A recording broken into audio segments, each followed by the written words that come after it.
A voice like silk in the 1960s, raw and weathered in the 1970s, and legendary through the decades, this is the story of Marianne Faithfull. A muse, a rebel, a survivor, and an artist who defied the odds time and time again. Her life was poetry set to music, a ballad of highs and lows, beauty and pain, love and loss.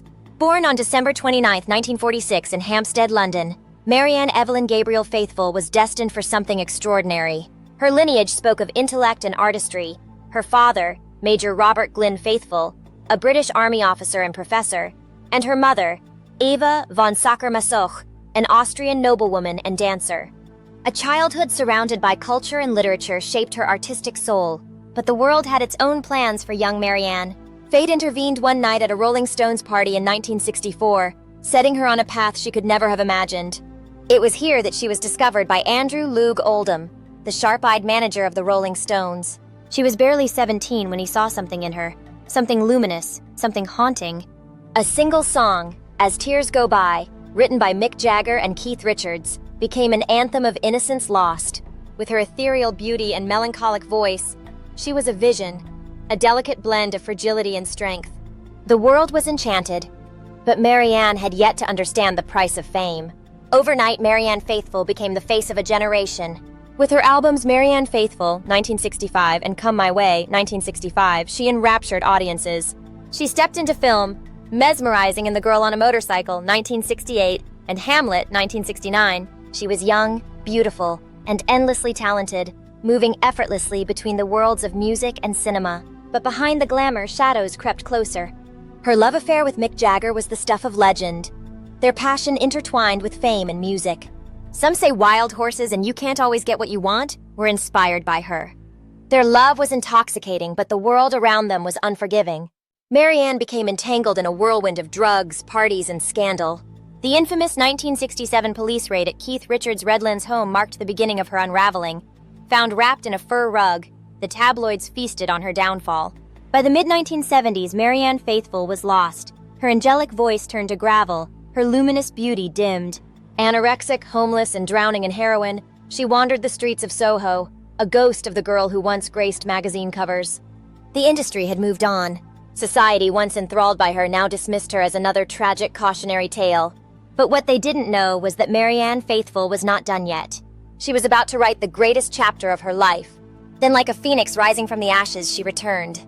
Broken English, 1979, was raw, unfiltered, and fiercely honest. A masterpiece born from pain. Her voice, now scarred with experience, carried weight no melody could soften. It was a reinvention, a defiant roar in the face of everything that had tried to break her. The critics called it her greatest work, but for Marianne, it was something even greater.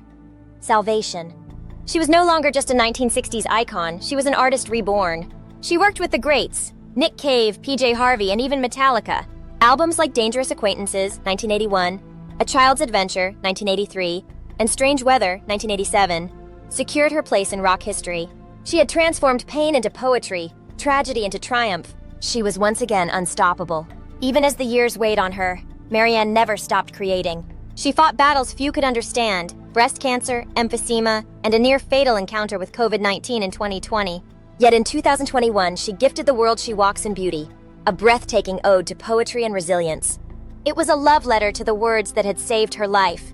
In 2009, she was honored with the World Lifetime Achievement Award, and France awarded her the Commandeur of the Ordre des Arts et des Lettres. She had survived it all, but time had one final encore. On January 30th, 2025, the music world fell silent. Marianne Faithfull passed away peacefully in London at the age of 78. Mick Jagger called her a wonderful friend and a great actress, while Keith Richards simply said, "I will miss her." And the world did too. Fans gathered, lighting candles, playing her records, remembering the woman who had lived through hell and come back singing. But legends never truly die. Marianne left behind more than music. She left stories, wisdom, poetry. Her books, Faithfull, an autobiography, 1994, and Marianne Faithfull, A Life on Record, 2014, offered a window into her soul, her struggles, and her triumphs. She had been misunderstood, underestimated, and even discarded, but she had never been defeated.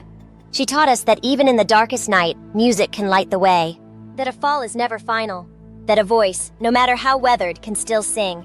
From the delicate folk singer of the 60s to the raw rock poet of the 80s and beyond, Marianne Faithfull never stopped transforming. never stopped living. Marianne Faithfull, a legend who lived, lost, and triumphed, forever immortal in music. Rest in peace, Marianne. Your voice will never fade.